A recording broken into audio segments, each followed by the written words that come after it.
Naquela noite, enquanto eu caminhava pelo corredor da minha casa, algo estranho me chamou a atenção. Uma porta que eu nunca tinha visto antes estava ali, no final do corredor. Eu estava certo de que nunca a tinha colocado lá, mas ali estava ela, uma porta de madeira escura com um puxador oxidado. Minha curiosidade me puxou em direção à porta. Minha mente estava cheia de perguntas: de onde ela veio? O que estava do outro lado? Eu alcancei o puxador, hesitei por um momento e, finalmente, decidi abrir a porta. O que eu descobriria do outro lado, eu não estava preparado para enfrentar. Ao empurrar a porta, um arrepio subiu pela minha espinha. Eu estava olhando para um corredor sombrio e infinito.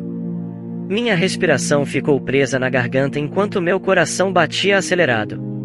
A escuridão era opressora, mas minha curiosidade me impelia adiante.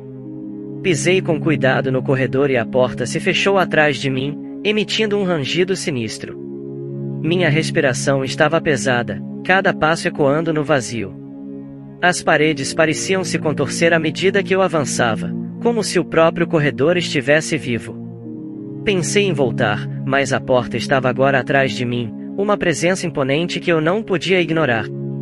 Conforme eu continuava andando, o corredor parecia não ter fim.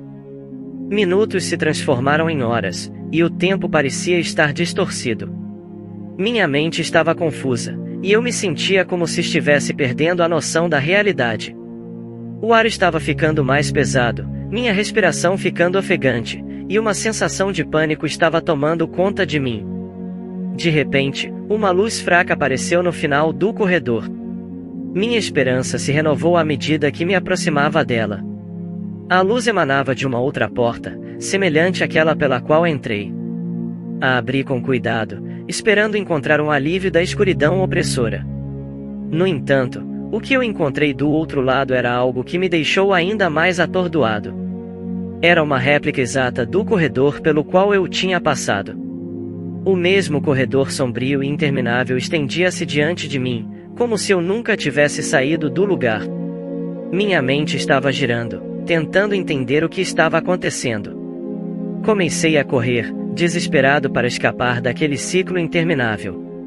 Abri mais e mais portas, apenas para encontrar o mesmo corredor repetindo-se sem fim. Minha sanidade estava escorregando entre meus dedos, e eu não sabia se estava preso em um pesadelo ou em algum tipo de dimensão distorcida. Eventualmente, eu parei de correr, exausto e derrotado. Olhei para a porta que tinha me trazido para esse pesadelo e percebi que a única opção era enfrentar a escuridão novamente. Respirei fundo e, com tremores nas mãos, empurrei a porta. Mais uma vez, entrei no corredor interminável. Dias se passaram, ou talvez fossem semanas, não podia mais distinguir. Minha mente estava se desfazendo, minhas memórias estavam se tornando borrões indistintos. Eu já não sabia se eu era o mesmo, se algum dia eu havia sido humano. Finalmente, quando pensei que não podia mais suportar a agonia, a escuridão cedeu. Eu estava de volta ao corredor original. Minha respiração estava rápida e superficial enquanto eu encarava a porta que havia me trazido até aqui. Sem hesitar, empurrei-a aberta e saí daquele pesadelo. Eu estava de volta ao meu corredor, à minha casa. Minhas pernas estavam fracas, e eu caí de joelhos. Olhei para trás, mas a porta não estava mais lá. Eu nunca saberia se tinha sido real ou uma ilusão, um portal para algum lugar além da compreensão humana. À medida que me levantava, a sensação de alívio se misturava com o medo persistente. Uma pergunta ecoava em minha mente: quantas outras portas desconhecidas estavam lá fora, esperando serem abertas? Eu sabia que nunca mais poderia olhar para uma porta da mesma maneira, e que o segredo sombrio do corredor interminável me assombraria para sempre.